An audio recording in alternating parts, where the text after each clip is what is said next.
హైదరాబాద్ లోని lower tank bund Shri Kattamaisamma దేవాలయంలో ఆషాఢ బోనాల జాతరను ఆగస్టు 9, 10 తేదీల్లో వైభవంగా నిర్వహించనున్నట్లు ఆలయ నిర్వాహకులు తెలిపారు.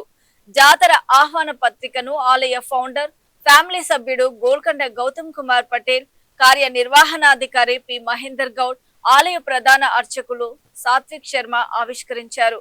ఆదివారం తెల్లవారుజాము నుంచి భక్తులకు అమ్మవారి దివ్య దర్శనం ఉంటుందని, జాతరకు వచ్చే భక్తులకు ఎలాంటి అసౌకర్యం కలగకుండా ఆలయ కమిటీ విస్తృత ఏర్పాట్లు చేసిందని తెలిపారు. జాతర సందర్భంగా ట్రాఫిక్ ఇబ్బందులు తలెత్తకుండా హైదరాబాద్ ట్రాఫిక్ పోలీసులు ప్రత్యేక ట్రాఫిక్ మళ్లింపులు, శాంతి భద్రతల పరిరక్షణ కోసం భారీ సంఖ్యలో పోలీస్ బందోబస్తును ఏర్పాటు చేయనున్నారు. భక్తులు, పోలీస్ అధికారులు, ఆలయ వాలంటీర్ల సూచనలు పాటిస్తూ ప్రశాంతంగా దర్శనం చేసుకోవాలని నిర్వాహకులు విజ్ఞప్తి చేశారు.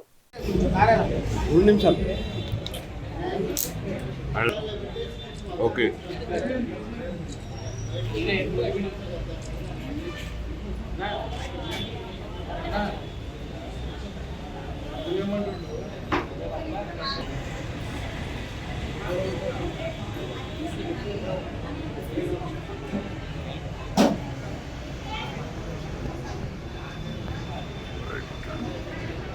జాతర మహోత్సవాన్ని అత్యంత వైభవంగా నిర్వహించుకోవడానికి మన యొక్క ముషీరాబాద్ నియోజకవర్గంలో ఉన్నటువంటి యొక్క పాత్రికేయులు, అలాగే ఎలక్ట్రానిక్ మీడియా కూడా దేవాలయం తరఫున దేవాలయ వంశపారంపర్య ధర్మకర్త గౌతమ్ కుమార్ పటేల్ గారు, దేవాలయ శాఖ కార్యనిర్వహణాధికారి గారు మహేంద్ర గౌడ్ గారి ద్వారా అందరికీ కూడా స్వాగతం పలుకుతున్నాము.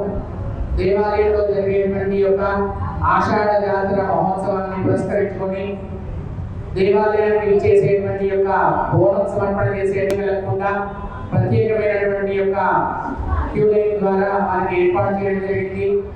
చిన్నపిల్లలు కానివ్వండి, వయోవృద్ధులు కానివ్వండి, వారికి ఎవరికి కూడా ఇబ్బంది కాకుండా వారికి ప్రత్యేక దర్శనం ఏర్పాటు చేయడం జరిగింది. దేవాలయానికి చేసేటువంటి ప్రతి ఒక్కరికి కూడా ఎటువంటి యొక్క ఇబ్బంది కలగకుండా శ్రీ అమ్మవారిని దర్శనం చేసుకునేటువంటి యొక్క ఏర్పాటుని దేవాలయ శాఖ వారి యొక్క పర్యవేక్షణలో దేవాలయ వంశపారంపర్య ధర్మకర్త గోల్కొండ గౌతమ్ కుమార్ పటేల్ గారి యొక్క ఆధ్వర్యంలో అన్ని కూడా ఏర్పాటు చేయడం జరిగింది. ఇటు ఆషాఢ జాతర మహోత్సవాలు అత్యంత వైభవంగా నిర్వహించడానికి అనేక రకాలైనటువంటి ప్రభుత్వ శాఖలు, RMP department, police department, water works department, GHMC, అలాగే ఎలక్ట్రిసిటీ డిపార్ట్మెంట్, మన గాంధీనగర్ ట్రాఫిక్ పోలీస్ విభాగం వారు, ఉచిత ప్రసాదాలు, అలాగే ప్రసాద విక్రయ కేంద్రాలు ఏర్పాటు చేయడం జరుగుతున్నది.